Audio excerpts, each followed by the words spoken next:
Hello students, let's see this question. A substance with initial concentration A reacts according to the zero order kinetics.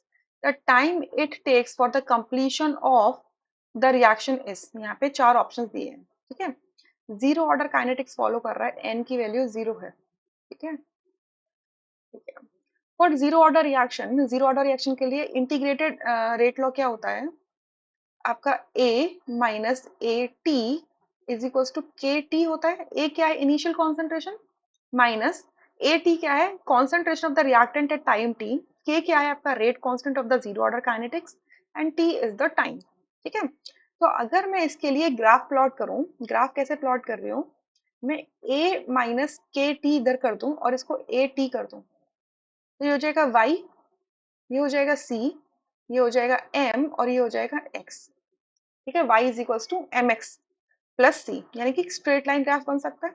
ये मेरा time है, मतलब मैं time के against और time और कॉन्सेंट्रेशन एट टाइम के अगेंस्ट क्या कर रही हूँ? ग्राफ प्लॉट कर रही हूँ.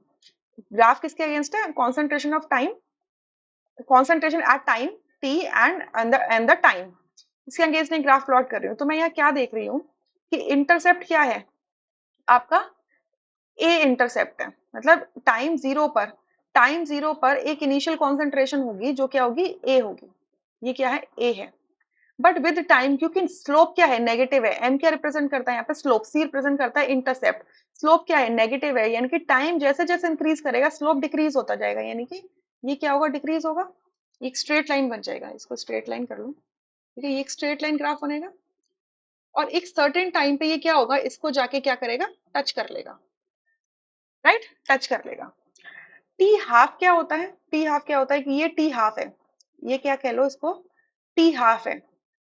टी हाफ पर आपका रिएक्शन क्या होगा? हाफ कंप्लीट होगा. ठीक है. मतलब ये जो भी कॉन्सेंट्रेशन है रिएक्टेंट की एट टाइम टी पर, ये क्या हो जाएगी? एग्जैक्टली ए बाय टू हो जाएगी. ठीक है. तो अगर मुझे पूरा रिएक्शन कंप्लीट करना है, यहाँ तक रिएक्शन जाना है, तो ये क्या हो जाएगा? अगर इतने में टी हाफ लगा है, ठीक है, तो इतने में भी क्या लगेगा? टी हाफ लगेगा, जिससे ये रिएक्शन क्या हो जाए? बिल्कुल कंप्लीट हो जाए. जीरो ऑर्डर रिएक्शन में ये देखा जाता है.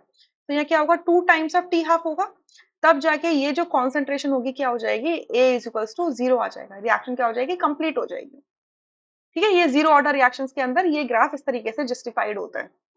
Clear. And T half for the zero order reaction is, T half for the zero order reaction is a upon two के होता है. या सो अगर फॉर कंप्लीशन की बात करें, कंप्लीशन के लिए जीरो ऑर्डर रिएक्शन के लिए कितने टी हाफ लगेंगे? Two times of T half लगेंगे. तो टू टी हाफ कितना हो जाएगा? ए अपॉन के हो जाएगा. तो ये क्या होगा? कंप्लीशन के लिए इतना टाइम लगेगा. ए टू इंटू टी हाफ लगेगा, जिसकी वैल्यू क्या है? ए अपॉन के है. यानी कि first option, A option correct है, rest option are incorrect. I hope you understood this question.